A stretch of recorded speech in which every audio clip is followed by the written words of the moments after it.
नमस्कार। जया तंत्र मंत्र केंद्र में मैं आप सबका हार्दिक स्वागत एवं अभिनंदन करता हूं। मेरे प्रिय भाई बहनों, पुष्पगंधा अप्सरा की साधना यूट्यूब पर पहली बार देवी पुराण चौथा स्कंद के माध्यम से, चौथा स्कंद में नाम दिया है पुष्पगंधा अप्सरा, जिसके लिए आपको देखना होगा हमारा वीडियो अंत तक। यदि आपने हमारा चैनल अभी तक सब्सक्राइब नहीं किया है तो तुरंत लाल वाली बटन दबाओ और घंटी बजा दो। आप हमारे चैनल के सब्सक्राइबर बन जाओगे। कोई शुल्क एवं चार्ज नहीं कटेगा। जया तंत्र मंत्र केंद्र यूट्यूब चैनल पर मैं कुछ भी डालूंगा सबसे पहले पहुंचेगा आप तक। मेरे प्रिय भाई बहनों, आप हमारे वीडियो को फेसबुक पर, व्हाट्सएप पर, ट्विटर अकाउंट के माध्यम से, इंस्टाग्राम पर अधिक से अधिक शेयर करें। जहां जहां शेयर कर सकते हैं करें। और यदि आपको अपनों ने या परायों ने धोखा दिया है तो आप मुझे एक बार अवश्य आजमाएं। हमारा मोबाइल नंबर है 9305 637173। इस नंबर पर संपर्क करें। मैंने कोई दूसरा नंबर नहीं दिया है। 9305 637173 यही मेरा नंबर है।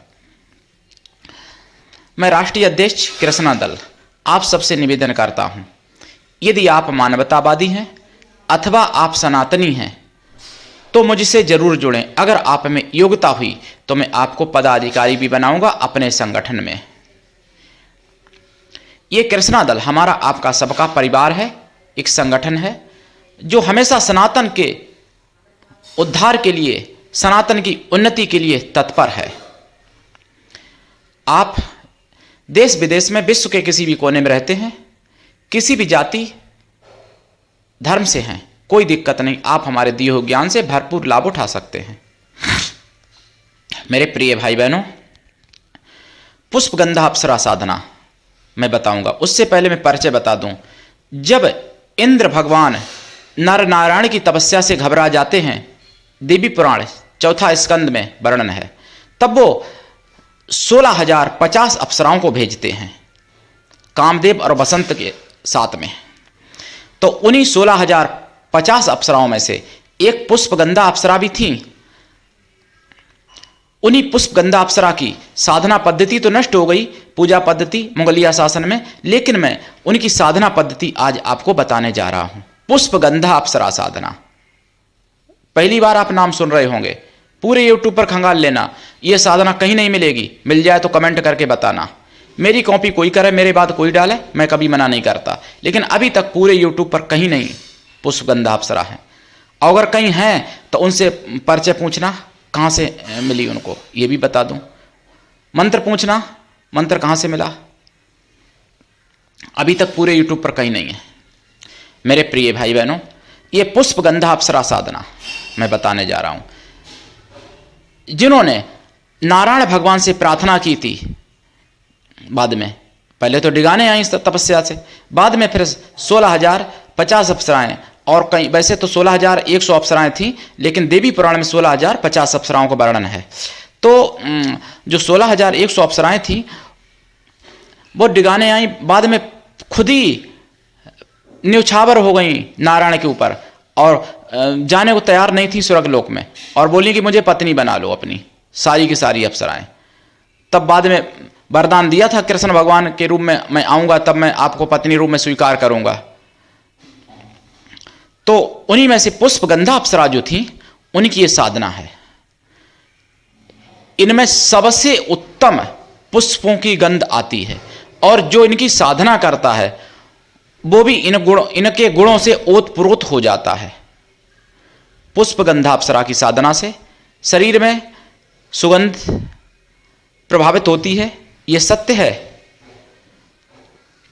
और धन दौलत ऐशो आराम, धर्म अर्थ काम मोक्ष सब कुछ प्राप्त हो सकता है। मोक्ष भी प्राप्त हो सकता है इनकी साधना से। लोग कहते हैं ना कि अप्सरा कभी मोक्ष नहीं दे सकती, लेकिन मैं प्रमाणिक बात कह रहा हूं, अप्सरा मोक्ष भी दे सकती हैं।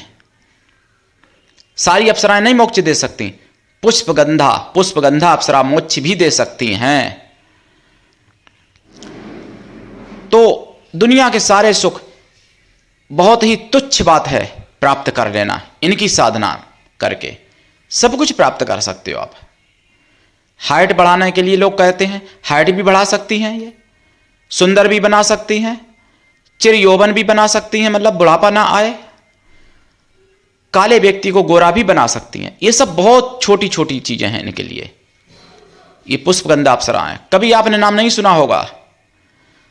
और मैं नवरात्रों के पर्व में, और ये देवी पुष्पगंधा अप्सरा की मैं साधना आपको बताने जा रहा हूं। ये देवी तुल्य हैं, बहुत बड़ी अप्सरा हैं। इनकी साधना आप कैसे करें, देखिए सारी साधनाओं का विधान एक जैसा नहीं होता है, इसलिए वीडियो पूरा देखना, अधूरा मत छोड़ना। पूर्व या उत्तर दिशा की तरफ मुख करके लाल ऊनी आसन पर बैठें। पीले पर भी बैठ सकते हैं, पीले आसन पर ऊनी होना चाहिए। अगर कोई पुरुष ये साधना करते हैं तो सफेद पर भी कर सकते हैं। लाल या पीला ये माताओं और बहनों के लिए है और पुरुषों के लिए भी है। और देसी गाय के घी का दीपक जलाएं, खोया की मिठाई का प्रसाद रखें, फलों का और पंचमेवा का प्रसाद रखें। साधना काल में ब्रह्मचर्य व्रत, एक टाइम भोजन, भूमि शयन परम आवश्यक है। साधना काल में शुद्ध शाकाहारी रहना और साधना के बाद में भी शाकाहारी रहना परम आवश्यक है।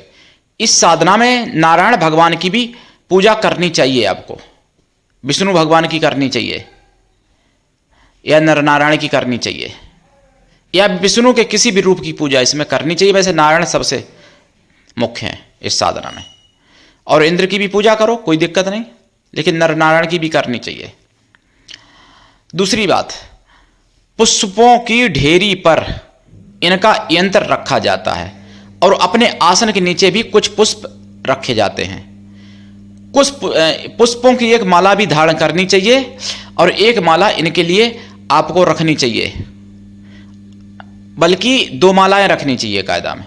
यानी एक माला स्वयं धारण करो सुगंधित पुष्पों की, 2 मालाएं अपने पास रखो पुष्पों की। साधना के अंतिम दिन और पहले दिन, बीच में भी रख सकते हो, अच्छी बात है। पुष्पों की ढेरी पर इनका यंत्र मतलब स्थापित करें।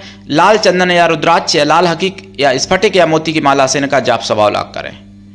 जाप का दशांश हवन करें, हवन का दशांश तर्पण करें, तर्पण का दशांश मार्जन करें, मार्जन का दशांश ब्राह्मण पवित्र पतिव्रता स्त्रियों को भोजन करा दें, या फिर ब्राह्मण पवित्र कन्याओं को भोजन करा दें, या फिर किसी भी जाति वर्ण की कन्या या स्त्रियों को भोजन आप करा सकते हैं, लेकिन पवित्र हों, शुद्ध हों, भगवान की तरफ निष्ठा एवं विश्वास हो, पूजा पाठी होना चाहिए, शुद्ध शाकाहारी हों। जिस समय भोजन कराया जाए कन्याओं या स्त्रियों को, उस समय वो उनका रजो धर्म उस समय नहीं चालू होना चाहिए, मतलब रजो धर्म जो होता है वो शुद्ध हो गया हो, मतलब शुद्ध हो गई हो वो। और साधना काल में अनुभव हों, गुप्त रखें, गुरु के सिवा किसी को ना बताएं। अनुभव भी बहुत होते हैं इसमें, सुगंध फैल जाती है अचानक, तरह तरह की सुगंध, ऐसी सी सुगंध मिलेगी इस साधना में, आप कहोगे दुनिया में पूरी सुगंध कहीं है ही नहीं, सारी सुगंधें फेल हो जाएंगी, सेंट एंट सब कुछ, अच्छे से अच्छा सेंट सब कुछ, क्योंकि वो देवलोक की सुगंध होती है। देवलोक के फूल भी डले मिल सकते हैं अनुभव में, आपको देख सकते हैं, बहुत कुछ होता है इस साधना में।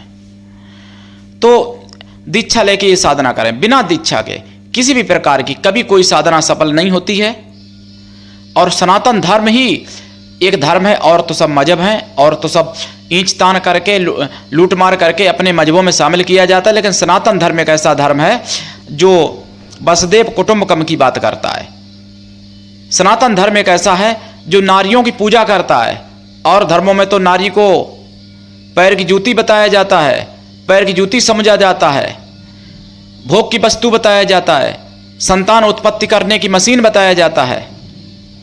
और मजमों में सनातन धर्म एक ऐसा है जो सतियों की पूजा हमारे भगवान ने भी की, हमारे देवताओं ने भी की, और हमारे ऋषियों मुनियों ने भी की।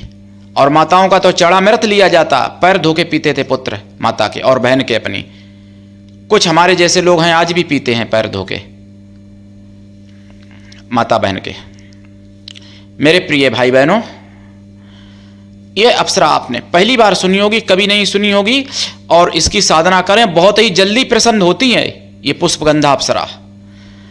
इसमें आपको जो स्नान करेंगे आप, उसमें भी आपको गुलाब जल मिलाना पड़ेगा जल में, 1 लोटा जल रखेंगे साधना काल में, उसमें भी गुलाब जल मिलाना पड़ेगा। कमरे में पुष्पों की मतलब मालाएं भी टांगनी पड़ेंगी, और कमरे में गुलाब जल का छिड़काव भी करना पड़ेगा। कमरे में बिस्तर जहां लेटेंगे आप, वहां भी गुलाब जल का छिड़काव करना पड़ेगा। पुष्पगंधा को माता, बहन, पत्नी, पुत्री किसी भी रूम में आप सिद्ध कर सकते हो, आपके ऊपर है, लेकिन मैं तो कहूंगा माता रूम में इनको सिद्ध करो, सबसे अच्छा रहेगा। क्यों कि ये नारायण को इन्होंने पति रूप में स्वीकार करने की प्रार्थना की है, इसलिए इनको माता रूप में सिद्ध करो। लोग कहते ना अप्सरा माता रूप में कभी सिद्ध नहीं होती, लोग कहते अप्सरा बहन रूप में कभी सिद्ध नहीं होती। उन अल्प ज्ञानियों को मैं बताना चाहूंगा कि ये पुष्पगंधा माता और बहन रूप में ही सिद्ध होती है, ये भी सत्य है। तो पुष्पगंधा को माता और बहन रूप में आप सिद्ध करने की कोशिश करना। पुत्री रूप में भी कर सकते हो, पत्नी प्रेमिका रूप में ना करें सिद्ध इनको तो ज्यादा अच्छा होगा। मेरे प्रिय भाई बहनों, आज के लिए इतना ही। धन्यवाद। जय श्री राम।